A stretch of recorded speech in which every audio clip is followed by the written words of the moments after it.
تبدیلی تب آئے گی جب ہم آپ بزرگ اپنے ان بچوں پر اعتماد کریں گے.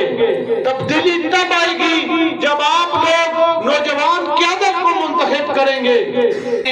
تیری مہر کیا لگی ہے کہ کوئی ہنر نہ ہوتے، میری شاعری کا سکہ سر عام چل رہا ہے میری. جس جگہ پہ ہم سارے دوست بزرگ بیٹھے ہیں، آج وہ بزرگ جو یہاں کی رونق ہوا کرتے تھے، جن کی شفقت اور محبت، جن کا شفقت بھرا دست شفقت ہمارے سروں پہ ہوتا تھا، میری مراد ہمارے چچا جان جناب محمد نواز خان صاحب ہیں. اس وقت الیکشن نہ دورے علاقے کی ایک ڈیمانڈ ہے کہ اسا او کینڈیڈیٹ چاہیے جڑا اڈی آواز آخر تک اور جس جگہ تے پہنچانی بہتر طریقے نہ پہنچا سکے. اور انشاءاللہ تعالی اے مرد مجاہد گرجنی آواز نہ آوان کی اڈا آواز پہنچے سی انشاءاللہ تعالی. میرے بزرگوں، بھائیوں اور نوجوانوں، اس وقت جب میں آپ لوگوں کے چہرے پڑھ رہا تھا، اس پہ تاثرات دیکھ رہا تھا، اور اس سے پہلے جب تعارف کرایا جا رہا تھا تو نوجوانوں کو میں پر امید دیکھ رہا تھا، لیکن بزرگوں میں سے کئیوں کے چہروں پہ سوچ رہا تھا کہ یہ سوچ رہے ہوں گے کہ 75 سالوں سے بڑے بڑے ایسے چہرے ہمارے اوپر آئے اور ایسے ایسے ہاؤس آئے کہ جن کی حکومتیں تو پاکستان بننے سے پہلے کی قائم تھیں. پاکستان بننے سے پہلے بھی وہ ممبر آف دا پارلیمنٹ ہوا کرتے تھے، وہ آ کے ہمارے حلقے کے مسائل نہیں حل کر پائے، تو یہ 28 سال کا نوجوان یہ مسائل کیسے حل کرے گا؟ میرے پنڈ سلطانی گاؤں میں یہ تیسری کارنر میٹنگ ہے. اس سے پہلے اڈے پہ بھی کچھ لوگوں سے محو گفتگو ہوا، لوگ مشرفی میں بھی میں آپ لوگوں سے محو گفتگو ہوا. اب میں سارے 90% چہرے نئے دیکھ رہا ہوں. میں وہ بات دہرانا چاہوں گا تاکہ جن تک وہ پیغام نہیں پہنچا ان لوگوں تک پیغام پہنچے، اور آپ نے پھر ہمارے سفیر بن کے پورے حلقے تک، پورے علاقے تک یہ پیغام پہنچانا ہے. میرے بزرگوں، میں اس وقت 28 سال کا ہوں، اور جب میں 16 سال کا تھا تو میں نے اپنی جدوجہد کا آغاز کیا تھا، آج سے 12 سال پہلے. آپ امیر عثمان سے بات پوچھ سکتے ہیں کہ مصطفی صاحب کی شہادت جب ہوئی تھی اور اس کے 40ویں والے دن خمینی چوک سے ہم واپس آ رہے تھے تو میرا ایکسیڈنٹ ہوا، اور دونوں بازو اور بایاں پاؤں، میرا دونوں پاؤں اور بایاں بازو تقریباً میرے ٹوٹ چکے تھے، اور ان میں ابھی بھی راڈز اور پلیٹس ڈلی ہوئی ہیں. یہ 9 سال ہو گئے اس بات کو. اس وقت میں انجمن طلبہ اسلام کا کارکن ہوتا تھا. اس کے بعد اسٹیٹ یوتھ پارلیمنٹ ہم نے بنائی، ایک جمیل جدوجہد چلی، اور اس 12 سال کی جدوجہد میں ہم نے کیا پایا وہ آپ کے سامنے رکھتا ہوں، اور پھر حلقے کی طرف آؤں گا، اور اس کے بعد آپ سے کہوں گا کہ آپ اپنے تمام نمائندوں کا آپس میں موازنہ کر لیں، اس میں فیصلہ کر لیں کہ کون آپ کے علاقے اور آپ کے ملک کے لیے بہتر ہے. پھر اپنے ضمیر سے سوال کر کے کہیے گا کہ کس کو ووٹ دینا چاہیے. سب سے پہلی بات یہ کہ آپ کے national assembly of Pakistan parliament کی ناک کے نیچے ایک شخص 27 دن سے اسرائیل کا جھنڈا لگا کے بیٹھا تھا. آپ میں سے صحافی دوست یہ بات کئی بار سن چکے ہوں گے، دیکھ چکے ہوں گے. اسرائیل جو ہمارے بیت المقدس قبلہ اول اور فلسطین پر مسجد الاقصی پر قابض ہے، اس کا جھنڈا لگا ہوا تھا، جس اسرائیل کو پاکستان تسلیم کرنے کے لیے تیار نہیں ہے. اس اسرائیل کا جھنڈا لگا ہوا تھا جو ہماری ماں بہنوں بیٹیوں کے ساتھ فلسطین میں ظلم و زیادتی کرتا ہے، اور مسجد کے اندر آ کے اس نے گھوڑے باندھے ہوئے ہوتے ہیں، وہ بھی مسجد الاقصی اور قبلہ اول کے اندر. اس اسرائیل کے جھنڈے کا کیمپ جو پارلیمنٹ کے سامنے لگا تھا، روزانہ 350 ایم این اے وہاں سے گزرتے تھے، کسی میں جرات نہیں تھی کہ جا کے اسے ہٹاتا. روزانہ سینکڑوں NPS وہاں سے گزرتے تھے، کسی نے جرت نہیں کی کہ اس کو وہاں سے جا کے ہٹائے۔ روزانہ صدر مملکت اور وزیر اعظم اسلامی جمہوریہ پاکستان اور بڑے بڑے آفیسرز وہاں سے گزرتے تھے، کسی نے جرت نہیں کی کہ اسے جا کے اٹھائے۔ آپ کو فخر ہونا چاہیے میرے علاقے والوں، میری یونین کونسل والوں، میری تحصیل جنڈ والوں، کہ آپ کے اس علاقے سے میں اٹھا تھا اور جا کے پہلے اسے 2 لتر مارے تھے اور اسرائیل کا جھنڈا پھاڑ کے دنیا کو بتایا تھا کہ پاکستان کی 22 کروڑ عوام کبھی بھی مسئلہ فلسطین میں سمجھوتا کرنے کے لیے تیار تھے انشاءاللہ۔ مسجد وزیر خان لاہور کے باہر میں جب ادھر آیا تھا، آپ کے اسی پیٹرول پمپ سے میرا استقبال کر کے آپ لوگ مجھے رنگلی لے کے گئے تھے۔ مسجد وزیر خان لاہور کے باہر ایک منسٹر صاحب جب ناچ رہے تھے اور بھنگڑے ڈال رہے تھے، پورا ملک خاموش بیٹھا ہوا تھا، اس وقت ہم نے جا کے اسے شٹ اپ کال دی۔ میرے ساؤنڈ والے دوست تھوڑی سی کو کم کر دیجئے گا۔ ہم نے جا کے اسے شٹ اپ کال دی، ہم نے جا کے اسے نکیل ڈالی۔ ہوتا کیا ہے؟ ہوتا یہ ہے میرے بزرگوں، بھائیوں اور نوجوانوں کے اس کے 2 دن بعد 8 گاڑیاں پولیس کی بھیجی جاتی ہے رنگلی گاؤں میں مجھے گرفتار کرنے، 1 DSP اور 2 SHO کی سربراہی میں۔ 8 گاڑیاں پولیس کی لاہور سے آتی ہیں۔ ارشد حمید صاحب کی مہربانی کے اپنے 70-80 وکلاء کے ساتھ وہاں لاہور پیش ہوتے ہیں اور میں رہا ہوتا ہوں۔ یہ مجھے بار بار کہتے ہیں ان مہربانی کر چا گھر لگا بن چا۔ میں نے کہا نہیں، اب میں جیل کے باہر کھڑے ہو کے عوام سے مخاطب ہوں گا جو استقبال کرنے آئی، اور میں نے وہاں پر کہا کہ منسٹر صاحب میرا تعلق جس ضلع اٹک نال ہے اس حجے تک کسی بزدل یا بغیرت پیدا نہیں کیتا۔ پہلے ہم لوگ سڑک پہ رکھتے تھے، اب اسمبلی میں جا کے تم سے جنگ لڑیں گے۔ یہاں لیبرل اور سیکولر مافیا میرے ملک کے اوپر قابض بیٹھا ہوا ہے۔ میرے لیے بہت آسان ہے یہاں پنڈ سلطانی کے اڈے پہ جا کے میں نعرہ لگانا شروع کر دوں۔ بہت آسان ہے اسلام زندہ باد، پاکستان زندہ باد کی بات کروں۔ کوئی بھی کر سکتا ہے اٹھ کے 4-5 بندے پکڑو، جا کے اڈے پہ نعرہ لگاؤ، رنگلی اڈے پہ نعرہ لگاؤ، ڈوک حافظ آباد جا کے نعرہ لگاؤ، ٹھٹے جا کے نعرہ لگاؤ۔ آپ کو فخر ہونا چاہیے، آج سے 8 سال پہلے میری داڑھی مجھ بھی نہیں آئی تھی، 19-20 سال میری عمر تھی۔ 2015 میں جب چارلی ہیبڈو نے پہلی مرتبہ فرانس میں گستاخانہ خاکے شائع کیے تھے، امریکی سفیر کے سامنے امریکی سفارت خانے کے پروگرام میں، آج بھی انٹرنیٹ پہ لکھیں سر اس بات کے گواہ انہوں نے بھی وہ تقریر سنی ہے۔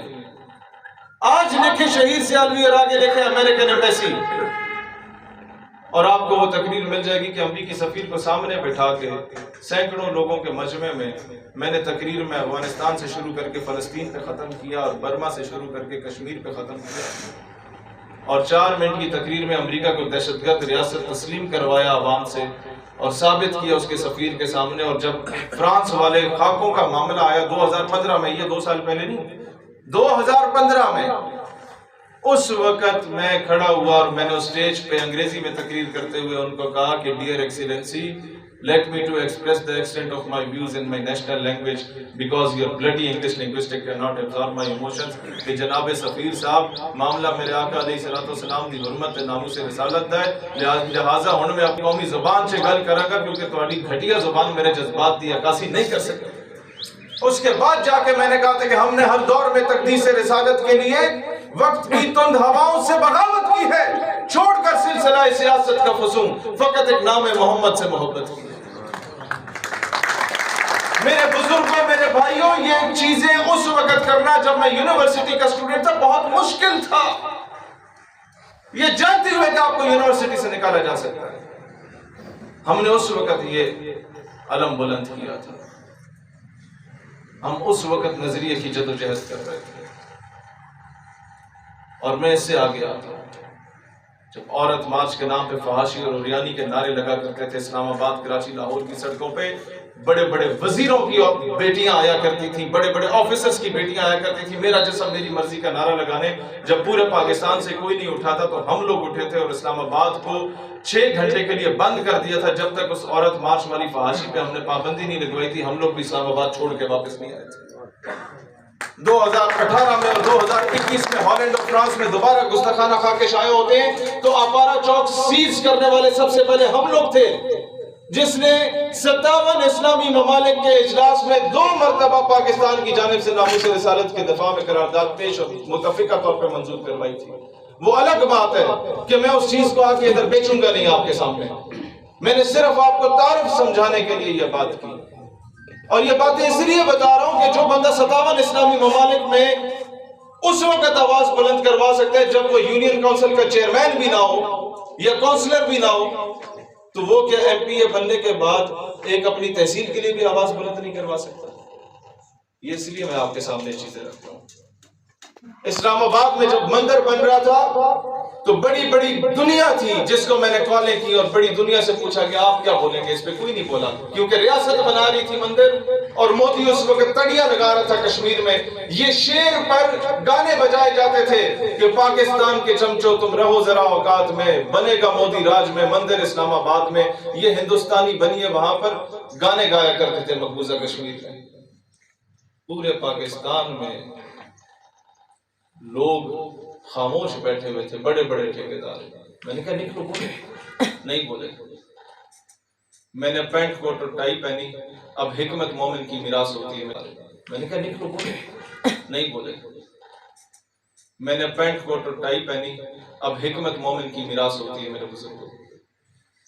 ہم نے سانپ بھی مارنا ہے اور لاٹھی بھی نہیں توڑنی، لاٹھی کو بھی نہیں ٹوٹنے دینا، سانپ کو بھی مارنا ہے۔ میں نے پینٹ کوٹ ٹائی پہنی اور میں نے عوام کو کہا کہ 15 اگست کو ہندوستان کا یوم آزادی ہے، ہم ہندوستان کو ایک سرپرائز دینے جا رہے ہیں۔ اسلام آباد پریس کلب آ جاؤ، ساری عوام پریس کلب آ گئی۔ وہاں میں نے کہا کہ آج مجھے روک سکتے ہو تو روک لو، عصر کی نماز باجماعت میں ادا کرواؤں گا مندر والی جگہ پہ جا کے۔ ہم لوگ وہاں سے گئے، ہم سے پہلے سارا انٹرنیشنل میڈیا پہنچ گیا جس نے آج تک دنیا میں پچھلے 12 سال میں آج تک ہماری شکل نہیں دکھائی۔ سارے B B C, C N N اور فاکس نیوز والے پہنچ گئے کوریج دینے۔ کیوں؟ یہ دکھانے کے لیے کہ مسلمان مندر پہ قابض ہونے جا رہے ہیں اور پاکستان کی بدنامی ہوگی، تو وہ آگے۔ اب کچی گولیاں میں نے بھی نہیں کھیلی ہوئی، ہمارے مقابلے میں سارے کینڈیڈیٹ قابل احترام ہے، لیکن انہوں نے جنڈ تحصیل کے علاوہ کچھ نہیں دیکھا ہوا۔ میں پاکستان کی 440 تحصیلوں میں پھرا ہوں الحمدللہ، ہر تحصیل میں جا کے تنظیم سازی کی ہے۔ میں عمر میں ان سے بہت چھوٹا ہوں گا، لیکن ملک سے باہر بھی کئی ممالک میں جا کے پاکستان کی ترجمانی کر کے آیا ہوں۔ کچی گولیاں میں نے بھی نہیں کھیلی تھی۔ جب وہ میڈیا آیا تو میں نے پینٹ کوٹ میں نماز ادا کی، میرے پیچھے جس نے اقامت کی تھی وہ مولانا سمیع الحق شہید کا بیٹا تھا، خزیمہ اس کا نام تھا۔ اس نے کہا میری داڑھی بھی ہے، پگڑی بھی ہے، باشرہ بھی ہوں، لیکن امامت تم کرو گے کیونکہ میں تمہاری حکمت کو سمجھ چکا ہوں اور مجھے خوشی ہوگی کہ تم کس فہم و فراست کے تحت یہ بات کرنا چاہ رہے ہو۔ میں نے جماعت کرائی پینٹ کوٹ میں، اور اس کے بعد میں نے کہا یہاں جو اینٹیں لگی ہوئی ہیں ایک اینٹ کو بھی نقصان نہیں پہنچنا چاہیے مندر کی۔ ابھی مندر بنا نہیں تھا، بن رہا تھا، میں نے کہا نقصان نہیں پہنچنا چاہیے۔ میڈیا آ گیا تو آپ چاہتے ہیں، انہوں نے کہا جی آپ کا کیا موقف ہے؟ میں نے کہا جی میرا کوئی موقف نہیں ہے، مندر بنانا چاہتے ہیں بنا لیں، میں نے تو آپ کو بلانا تھا، میرے کاغذ پرنٹ کرائے ہوئے تھے۔ میں نے کہا یہ دیکھو یہ تصویر نظر آ رہی ہے، اس پہ لکھا ہوا ہے کہ فلسطین میں مسلمان بہن کے سر سے دوپٹہ کھینچا گیا حیفا کے بازار میں، اور آپ نے میڈیا صاحب، اینکر صاحب آپ نے نہیں دکھایا، آپ مجھے دکھانے آ گئے۔ میں نے دوسری تصویر نکالی، میں نے کہا یہ mother of all bomb, atom bomb کے بعد سب سے بڑا دھماکہ افغانستان میں کیا گیا اور آپ نے نہیں دکھایا۔ میں نے کہا Iran, Iraq, Syria, Libya, Lebanon میں میرے مسلمان بہنوں بیٹیوں کے ساتھ جو ظلم زیادتی ہوئی آپ نے نہیں دکھایا۔ میں نے کہا ہمارے باجوڑ کے بچوں کو شہید کیا گیا، آپ نے نہیں دکھایا۔ میرے اے پی ایس کے بچے شہید کیے گئے، آپ نے نہیں دکھایا۔ آپ یہ دکھانے آگے۔ اور اس کے بعد ہم خاموشی سے نکلے، سارے چوپنج میں کہ بھئی یہ کیا ہو کیا رہا ہے۔ اب آیا اصل حکمت ہے کہ اور مومن کی افغانستان میں کیا گیا اور آپ نے نہیں دکھایا۔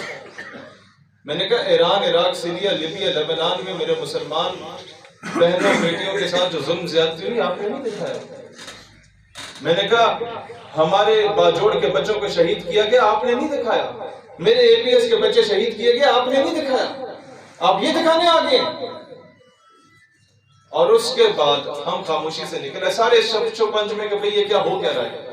اب آیا اصل حکمت ہے کہ اور مومن کی فہم و فراست کیا ہوتی ہے۔ اسلامی نظریاتی کونسل نے سب سے رائے لی مندر بننا چاہیے یا نہیں بننا چاہیے، سب نے بولا جی بننا چاہیے۔ سارے علماء جو نظریاتی کونسل کے بیٹھے ہوئے ہیں، سرکاری علماء، سب نے کہہ دیا جی بننا چاہیے۔ ہندوستان میں بھی تو مسجدیں بن رہی ہیں، سارا کچھ ہو رہا ہے۔ مجھ سے پوچھا جی بننا چاہیے یا نہیں بننا چاہیے کیونکہ تم پھر رولا ڈال دو گے۔ میں نے کہا جی میں تو مدرسے کا پڑھا ہوا نہیں ہوں، میں تو ہوں اسکول، کالج، یونیورسٹی کا پڑھا ہوا، مجھے تو شریعت کے معاملات کا پتہ اتنا نہیں ہے۔ البتہ ایک شرعی مسئلہ آ گیا اور اس پہ آپ فتویٰ دے سکتے ہیں صرف۔ کہتے ہیں وہ کیا ہے؟ میں نے کہا جس جگہ پر آپ باجماعت اللہ کے آگے سجدہ ریز ہو جائیں، کیا اس جگہ پہ آپ بتوں کی پرستش کر سکتے ہیں؟ اگر یہ جائز ہے شریعت میں تو مندر بنا دیں، مجھے کوئی اعتراض نہیں ہے۔ پنڈ سلطانی والوں وہ دینا اور آج کا دینا 2 سال ہو گیا، مندر نہیں بنا۔ اپنے نظریے کے لیے میں وہاں نعرہ بھی لگا سکتا، بنا کے دکھاؤ تو یہ ہو جائے گا، تو کیا ہوگا؟ میرا اپنے کارکن شہید کروا دیتا، اپنے بندے گرفتار کروا دیتا، پھر ان کی پیشیوں پہ بھی نہ جاتا، انہیں کہتا نہیں تم نے تو اللہ کے نام پہ گرفتاری دی ہے، تم جانو اللہ جانے۔ اس طرح نہیں۔ میں آج تک میرے اوپر دہشت گردی کا کیس کٹا ہے، اشتعال انگیزی کا پرچہ ہوا ہے، کار سرکار میں مداخلت کا پرچہ ہوا ہے، میرا I D card, bank account, passport سب کو سیز کر دیا گیا۔ میں نے اپنی گرفتاریاں دی، اپنے ورکر کو آج تک گرفتار نہیں ہونے دیا رہا، اس کو کبھی اپنی ڈھال نہیں بنایا۔ میں نے کہا میرا کارکن، میرا ورکر مجھے اپنی جان سے زیادہ عزیز ہونا چاہیے، اور اسی طریقے سے جیتنے کے بعد جو خیال میں نے اپنی پارٹی میں ورکر کا رکھا تھا، انشاءاللہ تعالیٰ اپنے علاقے کے ایک ایک بندے کا رکھوں گا کہ آپ کے اوپر انگلی اٹھنے سے پہلے اس انگلی کو میں کاٹوں گا انشاءاللہ تعالیٰ، آپ کے حقوق پہ ڈاکہ مارنے سے پہلے اس کو میں رکھوں گا انشاءاللہ تعالیٰ۔ اس کے علاوہ طویل فہرست ہے ہماری کارکردگی کی، لیکن آج میں آپ کے سامنے ایک چیز رکھتا ہوں۔ آپ یہاں سے آپ کو خدا نخواستہ ہارٹ اٹیک ہو جاتا ہے، آپ اٹھ کے ٹی ایچ کیو چلے جاتے ہیں، اول تو یہاں پنڈ سلطانی کی دور دراز دھوکوں سے آپ اٹھ کے ٹی ایچ کیو جائیں گے، رستے میں اللہ کو پیارے ہو جائیں گے، اور اگر زندہ پہنچ جاتے ہیں تو آپ کو کیا کہا جاتا ہے؟ پیناڈول کی گولی دے کے کہا جاتا ہے ریفر ٹو راولپنڈی، کہا جاتا ہے کہ نہیں کہا جاتا؟ اسی طرح نا ان 75 سالوں میں ہمارا ہاسپٹل اپ گریڈ نہیں ہو سکا، اور مجھے یہ بتائیں کہ کیا یہ بات غلط ہے یا درست ہے کہ 4 سال سڑکوں پہ مٹی پھانکیں گے، آخری 2 مہینوں میں آپ کی اس سڑک کے اوپر کالک مل کے کہا جائے گا کہ جناب آپ اگلے 5 سال کے لیے ہمیں ووٹ دینا شروع کریں۔ 5 سال تک ایک نوکری سرکاری سطح کی ہمیں نہیں ملے گی، آخری 6 مہینوں میں ایم پی اور ایم ایل اے صاحب 17 نوکریاں گریڈ 4 کی دیں گے آپ کو، اور کہیں گے ان 17 نوکریوں کو 17 یونین کونسلوں پہ ڈیوائیڈ کر دو، ہر چیئرمین کو ایک ایک نوکری دے دو بھانجے بتیجے کے لیے، اور اس کے بعد جناب پھر ہماری غلامیاں شروع کر دو۔ کب تک یہ چلے گا؟ کب تک یہ چلے گا؟ آج ہمارے ساتھ سب سے بڑا ظلم اور زیادتی کیا ہے؟ کیا ہمارے پاس فنڈز نہیں ہیں؟ ڈیرہ بگٹی کے بعد سب سے زیادہ آئل اینڈ گیس پروڈیوس کرنے والا علاقہ کون سا ہے؟ ضلع اٹک۔ آپ کے جنڈ اور پنڈی کھیل کی تحصیلیں سب سے زیادہ آئل اینڈ گیس پروڈیوس کر رہی ہیں۔ پنڈی اسلام آباد کے ساتھ سب سے قریبی ضلع کون سا لگتا ہے؟ بتائیے۔ ضلع اٹک لگتا ہے۔ اب وہ او جی ڈی سی کا رائلٹی کا فنڈ کہاں پہ جا رہا ہے؟ وہ اربوں خربوں کی مالیت کا، کروڑوں کی مالیت کا پیسہ کہاں پہ جا رہا ہے؟ اس میں کیوں؟ آپ کو پتہ ہے یہ جو سی ایس آر ہوتا ہے، کارپوریٹ سوشل ریسپانسبلٹی، جو رائلٹی جسے کہتے ہیں، اس کا فنڈ جو ہوتا ہے، اس کی کمیٹی کا چیئرمین کون ہوتا ہے؟ آپ کا ایم این اے اور ایم پی اے ہوتا ہے۔ وہ کیوں نہیں آپ کا حق مانگ سکتا؟ میرے بھائیوں، وہ اس لیے نہیں مانگ سکتا کہ اگر وہ للکارے گا اپنی پارٹی کی قیادت کو کہ میرے علاقے حق دیو تو کی ہو سی اگلی باری اسا ٹکٹ نہ لب سی ہوندی ہے، بات کی ہوتا ہے۔ ہن تسی ویکھ لو 6-7 کینڈیڈیٹ دونوں بڑی جماعتاں دے تواڈے کاغذات جمع کرا کے بیٹھے ہوئے، کسا ٹکٹ لب سی کسی نہیں پتا۔ اس ضلالت تو بچن واسطے ہم نے کیا فیصلہ کیا؟ ہم سے یہ ضلالت نہیں ہوتی کہ ان کے گھروں کے باہر جا کے کھڑے ہو جائیں، مہاراج ہمیں ٹکٹ دے دو تو ساری زندگی تم جوتے آگے کرو، ہم تمہارے جوتے پالش کرتے رہیں گے۔ میں نے کہا یہ خباثت اور یہ ضلالت مجھ سے نہیں ہوتی۔ الگ سے ایسی جماعت بنا دی، کیوں بنائی؟ کہ بادشاہ کے محل میں غلام بن کے رہنے سے بہتر انسان اپنی چھوٹی سی جھونپڑی کا بادشاہ بن جائے، کم از کم آنکھوں میں آنکھیں ڈال کے بات کرنے کے قابل ہو جائے گا، کم از کم دلیری سے بات کرنے کے قابل ہو جائے گا۔ میرے بزرگوں، ہم لوگوں سے یہ کام نہیں ہوتے تھے کہ ہم لوگ ان کی منشی گیری کرنا شروع کر دیں۔ کیوں کریں؟ اور وہ بھی کس کی کریں کہ جس کا ہم لوگ عوام کے سامنے دفاع ہی نہ کر سکیں، جو ملک کی دولت لوٹ کے باہر دفاع میں ان کا کریں؟ کب تک ایسا کرے گا؟ میرے بزرگوں، آپ لوگوں سے میں یہ نہیں کہوں گا کہ آپ ابھی ہمیں ووٹ دیں، میں آپ لوگوں سے صرف ایک بات کہوں گا، میرے بھائیوں، ہوا اس وقت ہو سکتا ہے پی ٹی آئی کی چل رہی ہو، کل نون لیگ کی چل جائے گی، پرسوں پیپلز پارٹی کسی اور کی شہادت دے کے اپنی ہوا بھی چلوا سکتی ہے، لیکن مجھے یہ بتائیں، کینڈیڈیٹ تو وہی 6-7 ہیں نا ایم پی اے کے۔ جب محترمہ شہید ہوتی تھی تو وہ سارے پیپلز پارٹی میں چلے جاتے تھے، نواز شریف میاں جدو آئے گا تو لگ پتہ جائے گا تو سارے نون لیگ میں چلے جاتے تھے۔ اب خان کی ہوا چل رہی ہے تو سارے اس کے ٹکٹ کے پیچھے بھاگ رہے ہیں۔ کینڈیڈیٹ پارٹی کو رکھیں ایک سائڈ پہ، آپ کینڈیڈیٹس کا موازنہ کریں، ترازو کے ایک طرف مجھے رکھ لیں، دوسری طرف باقی ساروں کو رکھ لیں، ان سب کی عمر مجھ سے زیادہ ہے، کوئی 50 سال کا ہے، کوئی 60 کا ہے، کوئی 70 کا ہے۔ ان کی 70 سالہ جدوجہد کو ایک طرف رکھیں، میری پچھلی 12 سالہ جدوجہد کو ایک طرف رکھیں، آپ کو جو پاکستان کے لیے بہتر لگتا ہے اس کے اوپر جا کے مہر لگا دیں کہ ہم تو جناب اسی جنگ تو آئے ہیں۔ تو وہ آپ سے پوچھیں گے ہلا جی تسی جنگ تو آئے ہو، آپ کہیں گے نہیں نہیں اسی جنگ تو آئے ہیں۔ وہ پوچھیں گے او کتھے جی، تسی دسو گے او تسی کو ہارٹ بن جو ہے نا رستے چ قصبہ آندہ فتح جنگ تو آگے کر کے اساں جنگ آ گئے۔ بتائیے میں غلط کہہ رہا ہوں یا صحیح کہہ رہا ہوں؟ بھائی پنڈی والے ہمارے علاقے کو نہیں جانتے، اور یہ علاقہ 156 کلومیٹر لمبا ہے، اس علاقے کا 3.5 لاکھ ووٹ ہے صرف PP5 حلقے کا، اور اس کو پنڈی والے ہمارے پڑوسی نہیں جانتے کیونکہ ہم لوگوں نے اندھے گنگے بہرے الیکٹ کر کے اسمبلی میں بھیجے ہوئے اپنی برادریوں اور رشتہ داریوں اور دوستی داری کے پیچھے۔ اسی برادریاں جتان آستے پاکستان ہرائی بیٹھے، بھاویں بندہ جوالی ہے، بھاویں بندہ شرابی ہے، بھاویں بندہ نشے تے دھوت رہندا ساڑا تیڑا، لیکن کیونکہ ساڑی برادری دا تے اب جدی پشتی وفاداری دا معاملہ اسی اسائی الیکٹ کریں گے تو معاملہ کی ہوندا ہے۔ اس دے بعد معاملہ میرے بزرگوں بھائیوں یہی ہوندا ہے کہ 75 سالوں سے آپ کے اور ہمارے بچوں کے لیے ایک بھی سرکاری یونیورسٹی یا میڈیکل کالج نہیں دیا گیا، ایک بھی نہیں دیا گیا۔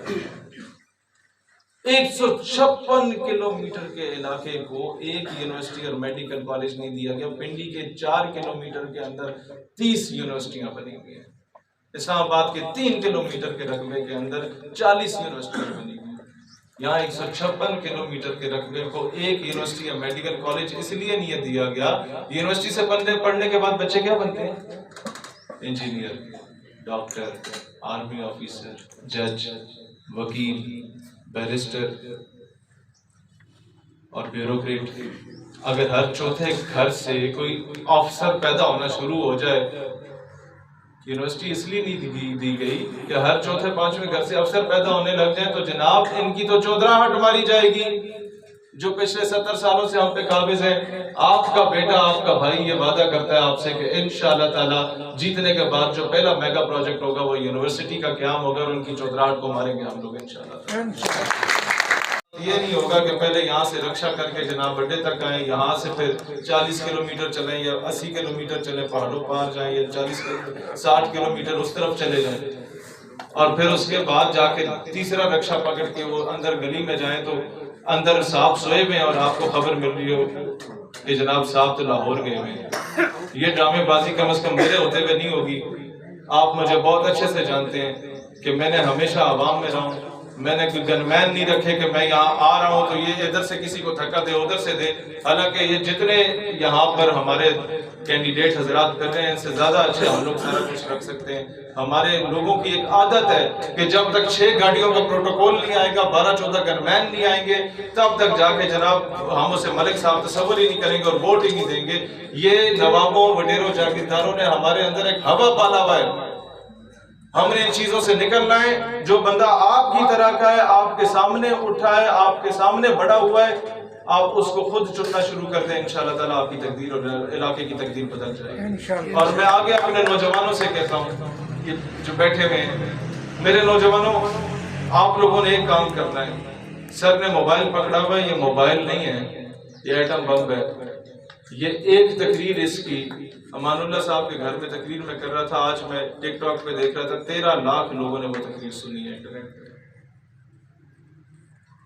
ایک ارشد محمود لڑکا ہے حاجی بازار محلے کا، اس کے میں تقریر دیکھ رہا تھا 1.2 ملین 12 لاکھ لوگوں نے سنی ہے۔ ان کے دوست ہیں رفیع صفری صاحب، شفیق بھائی کے دوست ہیں، انہوں نے میرا کوئی انٹرویو لیا ہوا تھا اپنے موبائل پہ، اپنے سادہ سے چینل پہ، وہ میرے خیال ہے 2.5-3 لاکھ لوگ دیکھ چکے ہیں۔ تو اس وقت ہم لوگ یہاں 300-400 لوگوں کے مجمع سے مخاطب نہیں ہیں۔ اگر آپ کی یہ ویڈیو کسی بھی یوٹیوب یا انٹرنیٹ کے کسی ٹک ٹاک کے چینل سے لاکھوں لوگوں تک پہنچتی ہے تو اس کا مطلب ہے ہم 4,04,000 لوگوں سے مخاطب ہیں۔ تو میں نوجوانوں آپ سے یہ کہتا ہوں، آپ اگر چاہتے ہیں کہ آپ کا بھائی جیتے، میں جانتا ہوں کہ آپ جب اٹھ کے اپنے بزرگوں کے پاس جائیں گے کہ جناب اس کو سپورٹ کرو، آپ جب اٹھ کے جائیں گے تو وہ کہیں گے نہیں جی تو نہیں پتا، اسی بزرگ آسا پتا کہ نواب صاحب کنے چنگے نے، تو آپ اور کچھ نہ کریں, آپ اپنے موبائل میں میری 12 سال کی جدوجہد اٹھا کے انہیں دکھانا شروع کر دیں, انشاءاللہ ہم الیکشن جیت جائیں گے. یہاں تو اس سے اٹیک کیا گیا تو ہم تو پھر سچ کی جدوجہد کر رہے ہیں, ہم تو پھر اپنے ملک کے لوگوں کے حقوق کی جنگ لڑ رہے ہیں. تو میں آپ لوگوں سے صرف ایک گزارش کرنا چاہوں گا, کینڈیڈیٹس کا موازنہ کریں, ان دھڑے بازیوں سے, پارٹی بازیوں سے باہر نکلیں, یہ برادری ازم سے باہر نکلیں کہ فلانا ملک ہے, فلانا کھٹر ہے, فلانا خٹک ہے, فلانی برادری دا, فلانی برادری دا. یوں تو تم سید بھی ہو, مرزا بھی ہو, اغوا بھی ہو, تم سبھی کچھ ہو, بتلاؤ تو مسلمان بھی ہو. اور اس کے بعد بازو تیرا توحید کی قوت سے کبھی ہے, اسلام تیرا دیس ہے, تو مصطفی ہے. تمہاری پہچان میری پہچان صرف اور صرف اسلامی جمہوریہ پاکستان جو نظریہ اسلام کی بنیاد پہ بنا ہے. یہاں ذات پات کی تفریق کو ختم کرنا ہے, امیر غریب کی تفریق کو ختم کرنا ہے. اور انشاءاللہ تعالیٰ ایک دور میں جو لوگ یہاں پرچیاں اور پیڑیاں بھیجا کرتے تھے, غمیوں پہ پیڑی آتی تھی اور الیکشنوں میں پرچی آیا کرتی تھی, ایک شخص نکلا تھا اس دور میں جس کی وجہ سے لوگوں نے پیڑیاں اور پرچیاں بھیجنے کی جگہ ہر گاؤں میں اپنا کھڑ پینچ ایک بنا دیا تھا. اب انشاءاللہ آپ دیکھیں گے کہ کھڑ پینچ تو بھی بڑھ ویسی. میں نے اس تحصیل جنڈ کے ایک ایک گھر اور ایک ایک دکان اور ایک ایک چھولے والے, ایک ایک پکوڑے والے, ایک ایک ریڑھی والے کے پاس جانا شروع کر دیا ہے. انشاءاللہ تعالیٰ بات کھڑ پینچی سے بھی آگے آئے گی. انہیں اپنی گاڑیوں سے بھی نیچے اتر کے آپ سے جھک کے ملنا پڑے گا کہ چاچا جی کی حال ہے جناب, مہربانی کرے سو. یہ اس تک میں ان کو لے کے آؤں گا انشاءاللہ تعالیٰ, اور ان کی فرونیت کو ہم ماریں گے انشاءاللہ تعالیٰ, جنہوں نے ہمارے بچوں کو تعلیم شروع کی. یہ میرے بچوں کی بہت بڑے تکلیف اور دکھ کی بات ہوتی ہے جب ایک 65 سال کا بابا اٹھ کے کسی کے گھر میں دستک دیتا ہے کہ میرے بچے یہاں بھرتی کرا چھوڑا. اسے اپنی انا مار کے آنا پڑتا ہے, اسے اپنی ملکہ ہی مار کے آنا پڑتا ہے بیچارے کو. وہ ساری زندگی کسی کے آگے نہیں جھکا ہوتا, اسے بھی باتیں سننی پڑتی ہیں لوگوں کی. اس کا کیا قصور ہے؟ اس کے بچے کو اگر اچھی یونیورسٹی یا میڈیکل کالج نہیں ملا تو اس میں اس بزرگ کا کیا قصور ہے, مجھے بتا دو.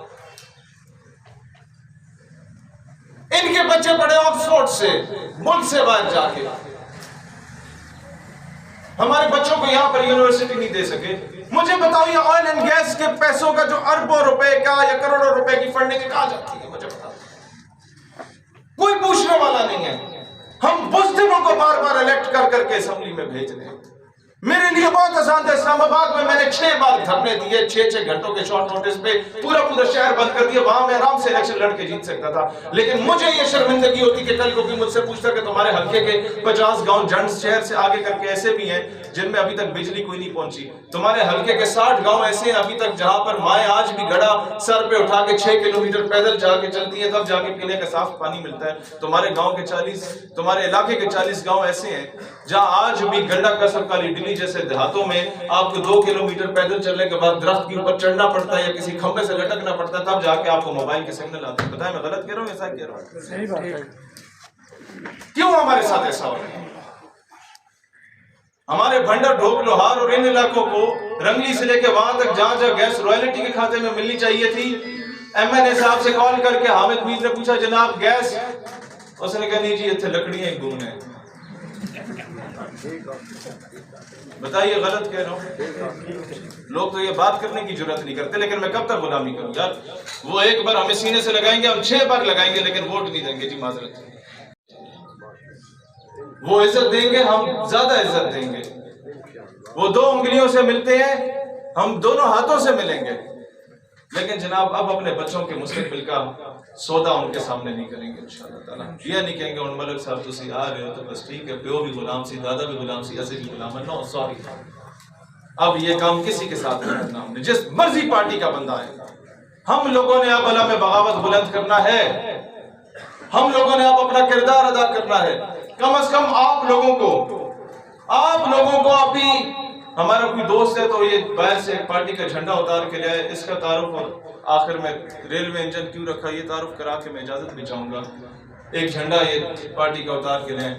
اچھا جی, اب میں آخری ایک چیز آپ کے سامنے رکھنا چاہتا ہوں جی. آپ سے میں پوچھتا ہوں اور بتانا چاہتا ہوں کیوں آپ لوگوں کا ساتھ مجھے ضروری ہے.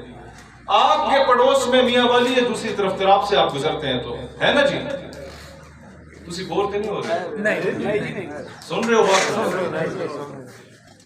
میاں والی ہے، اس میاں والی سے عمران خان اٹھا تھا. آپ میں سے کچھ کو وہ پسند ہے اور کچھ کو نہیں پسند. وہ عمران خان پہ آج سے 10 سال پہلے پورا پاکستان ہنستا تھا نا، یہ کبھی وزیر اعظم نہیں بنے گا. ہنستے تھے نا جی. پورے پاکستان سے اس کی پارٹی ہار جاتی تھی ہمیشہ. لیکن کیا کبھی عمران خان میاں والی سے ہارا؟ بتائیے. کبھی وہ میاں والی سے نہیں ہارا. میاں والی والوں نے بار بار جتا کے اسے وزیر اعظم بنا دیا. کیوں میاں والی والوں نے اسے کبھی ہارنے نہیں دیا؟ کیونکہ وہ اس کا گھر تھا، اس کا آبائی حلقہ تھا، اس کا قلعہ تھا وہ میاں والی، جسے میاں والی والوں نے اس قلعے کو مضبوط کیا. تو میرے بزرگوں، میرا قلعہ، میرا گھر آپ لوگ ہیں. آپ لوگوں نے میرا ساتھ دینا. میں پورے ملک میں فرعونوں سے جنگ لڑ رہا ہوں، میں تب تک کامیاب نہیں ہو سکتا جب تک میں گھروں مضبوط نہ ہوں. کیونکہ 10 منٹ تسی میرا ساتھ دو گے انشاءاللہ. تک نہیں رہنی چاہیے. آپ کے رشتہ دار تراب سے لے کے کھنڈا تک، گنڈا کس، کالی ڈلی، ٹھٹا سے لے کے بروالے تک، آپ کے جتنے لوگ جاننے والے ہیں، آپ میں سے کوئی فوجی ریٹائرڈ آپ کے یونٹ میں کسی بندے نے آپ کے ساتھ سرو کیا اس علاقے کے، اس سے آپ منت تک کریں کہ میرے ملک کے مستقبل کی بات ہے. آپ میں سے کوئی بندہ ٹیچر رہا ہے، آپ کے کولیگز مختلف، یہ تو اچھی بات ہے ٹیچر کا ذکر کیا. ہمارے علاقے کے سب سے مشہور و معروف استاد محترم تشریف لے آئے منظور احمد صاحب. آپ لوگوں میں سے کوئی ٹیچر ہے، آپ اپنے کولیگز کو دیکھیں. آپ میں سے کوئی عالم دین ہے، آپ کے ساتھ مدرسے میں جن لوگوں نے پڑھا ان کو دیکھیں. جس مرضی گاؤں کے ہیں ان کو جا کے ہمارا منشور دیں اور انہیں ایک ہی بات کریں. انہیں کہ چھٹو ساری پارٹیاں دی گلن ماں ایک گل دسو، عمران خان چنگا یا نواز شریف چنگا، ایک گل بات چے اسی. ہم نے تو کینڈیڈیٹ کو ہی جھیلنا ہے نا. بعد میں خان نے تو آگے آپ کے فائدہ جنازے نہیں کرنے، نہ نواز شریف نے آگے کرنے، اس کے کینڈیڈیٹ نہیں کرنا ہے. اور وہ اسی نے اسمبلی میں آپ کی آواز بلند کرنی ہے. جب بھٹو پورے پاکستان میں انقلاب لانے کی بات کرتے تھے تب یہ لوگ اس کے ساتھ ہوتے تھے، کیا تب بھی انہوں نے کچھ نہیں تھا. اب آپ نے ایک کام کرنا ہے، اپنے لوگوں کو بولے کہ موازنہ کریں کینڈیڈیٹس کا، اور اس میں سے دیکھیں جو ملک کے لیے بہتر ہے اس کو سپورٹ کریں. اور یہ جدوجہد میں آپ نے ہمارا ساتھ دینا ہے. میری ماؤں بہنوں بیٹیوں تک آپ نے پیغام پہنچانا ہے. ایک مشہور شخصیت نے کہا تھا give me a good mother and I will give you a good generation. ایک اچھی ماں اچھی نسل کی اور پوری جنریشن کی تربیت کرتی ہے. ہم لوگوں نے ساری زندگی باہر گزاری، نوکریوں میں گزاری، جد و جہد میں گزاری. ہمارے آنے والی نسلوں کی تربیت ہے ہماری ماؤں بہنوں نے کرنی ہے. ان سے ریکویسٹ کریں کہ ایک ایک خواتین تک جائیں، ایک ایک خاتون تک جائیں، ہماری یہ جد و جہد میں ہمارا ساتھ دیں.